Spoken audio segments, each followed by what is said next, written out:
There's something unsettling about being home alone, even in places you've lived in for years. The rooms don't change, the furniture stays where it's always been, but without other people around, the silence starts to feel heavier.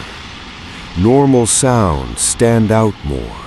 Familiar spaces feel slightly unfamiliar. And sometimes, the moment you realize something isn't right comes far too late.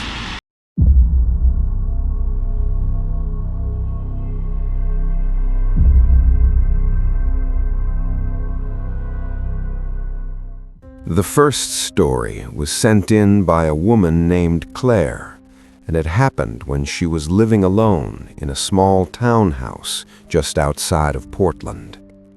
Claire had moved in only a few months earlier. It was her first time living completely on her own, but she adjusted quickly.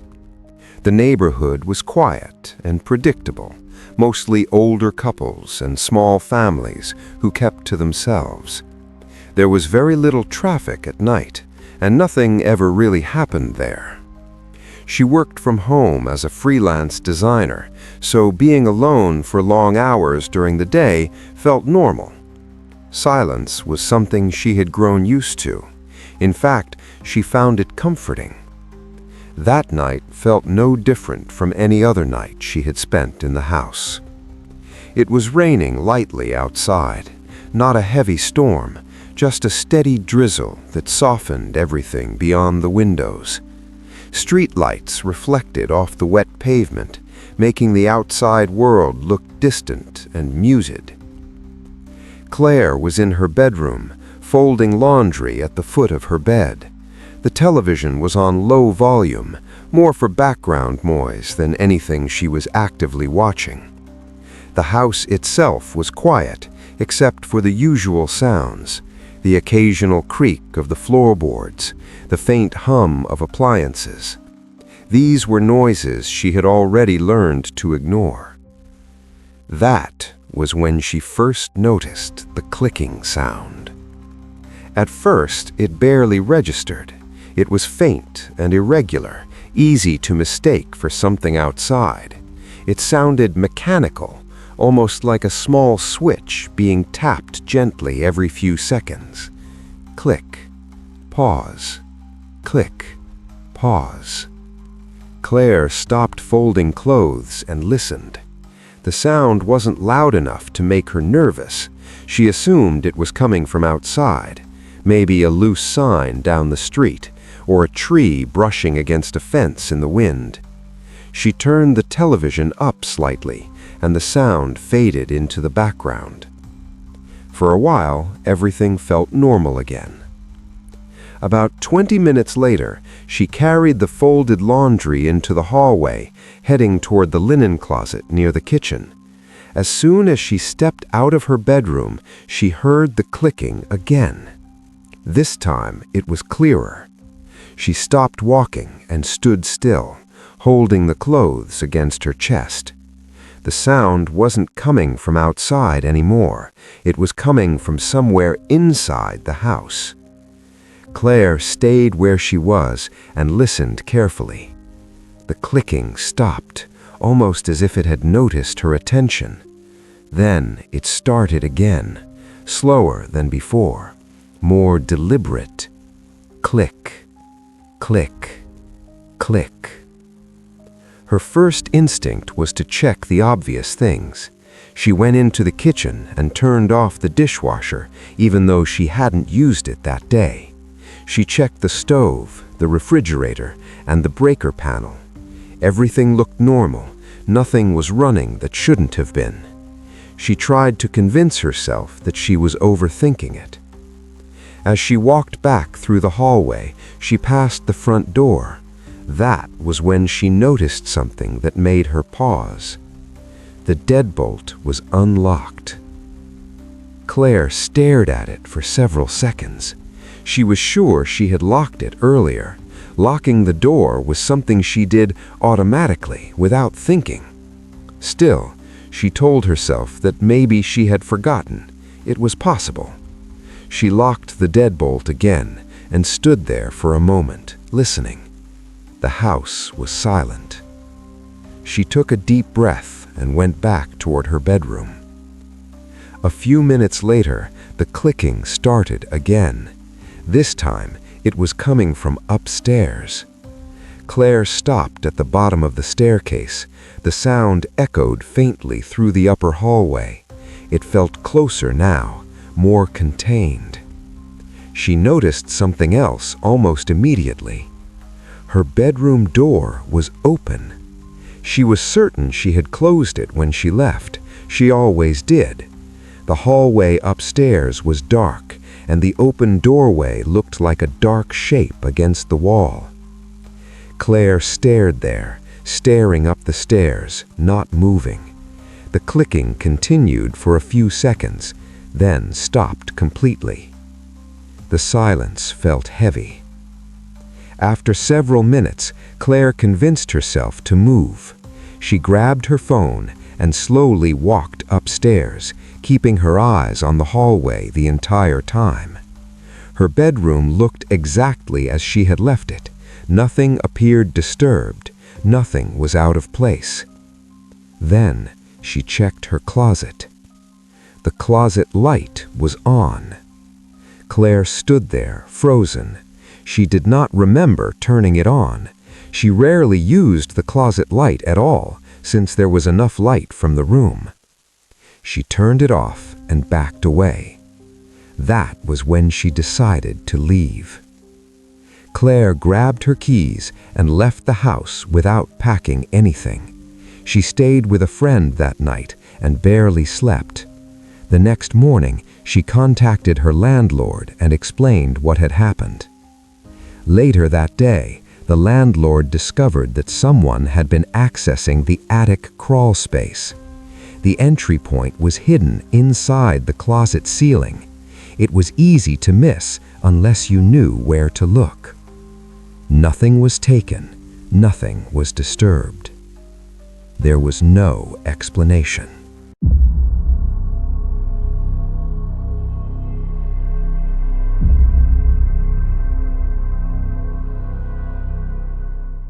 The second story was sent in by a guy named Ethan, and it happened while he was house-sitting for his aunt in rural Ohio. His aunt lived in an old farmhouse that sat far back from the main road. The house was surrounded by wide, empty fields that stretched out in every direction. There were no close neighbors, no streetlights, and no nearby buildings. At night, the area became completely dark, except for the light coming from the house itself. Ethan had stayed there several times before when he was younger. He knew the layout of the house well. He knew which doors stuck, which floorboards creaked, and which windows rattled when the wind picked up. Because of that, he wasn't nervous about staying there alone. He was only supposed to be there for one night, while his aunt was out of town visiting relatives. That evening felt calm and uneventful. Ethan ordered food and ate in the living room while watching videos on his phone. As the night went on, the house slowly settled into its usual quiet state. The wind outside grew stronger, pushing against the sides of the house and shaking the windows now and then. It sounded normal for an old farmhouse. Nothing felt off. Around 11 p.m., while Ethan was still sitting on the couch, he heard a door close somewhere inside the house. The sound wasn't loud, but it was clear enough that he noticed it immediately. He paused his video and listened. At first, he told himself it was just the wind. Old houses shift and make noise, especially when the weather changes. A few seconds passed. Then he heard the sound again. This time it was slower, controlled. It didn't sound like a door being pushed by air. It sounded like someone carefully closing it. Ethan muted his phone completely and sat still. The house felt unusually quiet now. as if the normal background noises had stopped. He waited, listening closely. A moment later, he heard footsteps. They weren't heavy or rushed. They were slow and measured, like someone was trying to move without being noticed. The sound came from the second floor, directly above where he was sitting. Ethan called out, thinking his aunt might have returned early without telling him. He said her name and waited. No one answered. The footsteps stopped. The silence that followed made him uneasy. It felt intentional, like whoever was upstairs had heard him speak and chose not to respond. Trying to stay calm, Ethan stood up and grabbed a flashlight from the kitchen drawer. He told himself there had to be a reasonable explanation. Maybe the house was settling. Maybe an old door had swung shut on its own. He began checking the first floor. The kitchen was empty. The living room looked exactly the same as it had earlier. All the doors were locked and all the windows were shut. Nothing appeared disturbed. When he reached the staircase leading to the second floor, he hesitated. He slowly placed one foot onto the first step. It creaked loudly. Ethan froze in place. Almost immediately, he heard movement stop upstairs. It was sudden, like whoever had been moving above him had reacted to the sound of the step. Ethan muted his phone completely and sat still. The house felt unusually quiet now, as if the normal background noises had stopped. He waited, listening closely. A moment later, he heard footsteps again. Very faint, but unmistakable. From the second floor, he could hear drawers opening and closing. He heard a soft thud, like something being placed down carefully. At one point, it sounded like slow footsteps crossing the floor from one side of the house to the other. Ethan stayed completely still. He didn't cough, he didn't move, he barely breathed. Nearly an hour passed like this. His phone screen dimmed, but he was afraid to move even to adjust it. The sounds continued off and on, never loud, never rushed. Then, suddenly, everything stopped. The house went completely quiet. Ethan waited another 20 minutes before unlocking the bathroom door. When he finally stepped out, he listened carefully. The only sound he could hear was the wind outside. He checked the first floor one more time. Everything looked exactly the same. Nothing was missing, nothing was out of place. The house was empty. Ethan did not sleep that night. He stayed on the couch with every light turned on until morning. When his aunt returned later that day, he told her everything. She listened quietly and then admitted something she had never mentioned before. Many years earlier, the previous owners had installed a small temporary living space in the attic of the upstairs hallway. It was meant to be used for storage and occasional work, not for regular use. The access panel was hidden in the ceiling of the upstairs hallway. It was unlocked.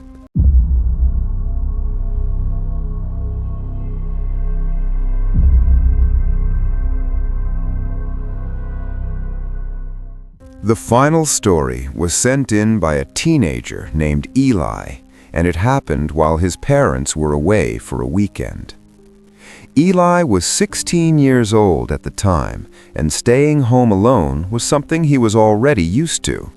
His parents trusted him, and they had left him by himself many times before. Nothing bad had ever happened. Their house was located in a quiet suburban neighborhood, filled with similar homes and families. Nights there were usually calm and uneventful. That weekend felt no different at first. Eli planned to stay up late playing video games in his bedroom. He put on his headphones, closed his door, and focused on the screen in front of him. The rest of the house was dark.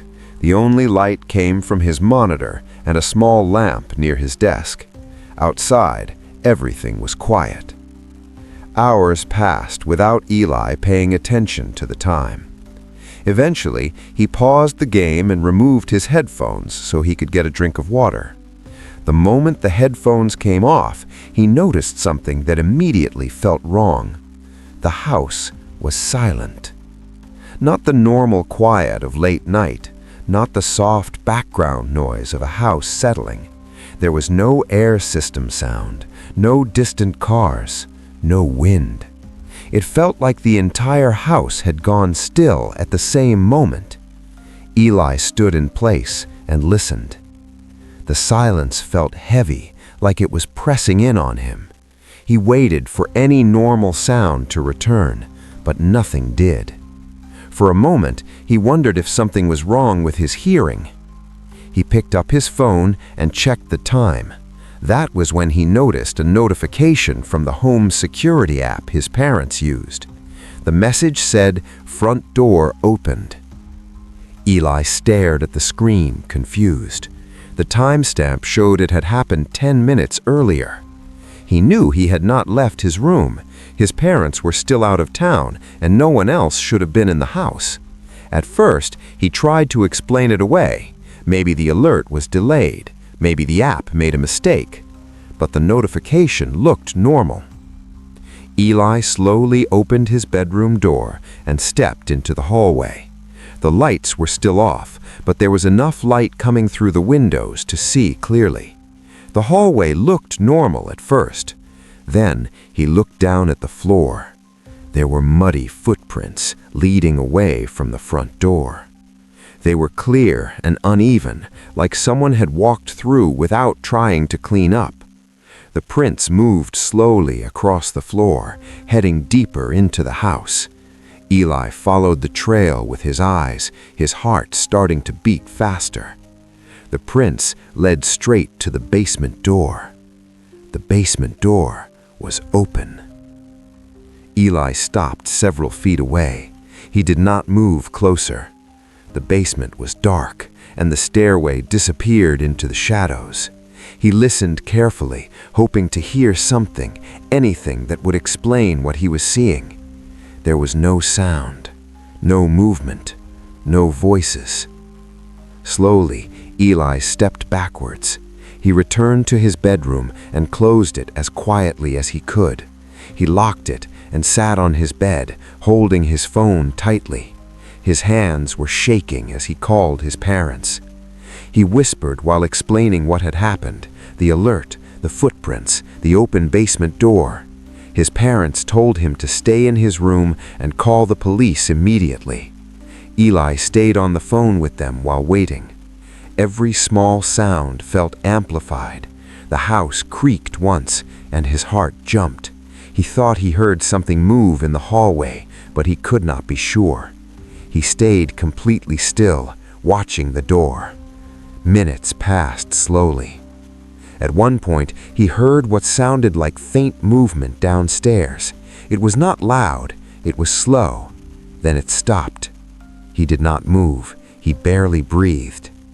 When the police finally arrived, Eli felt a wave of relief. He unlocked his door and let them in, staying close behind them as they searched the house.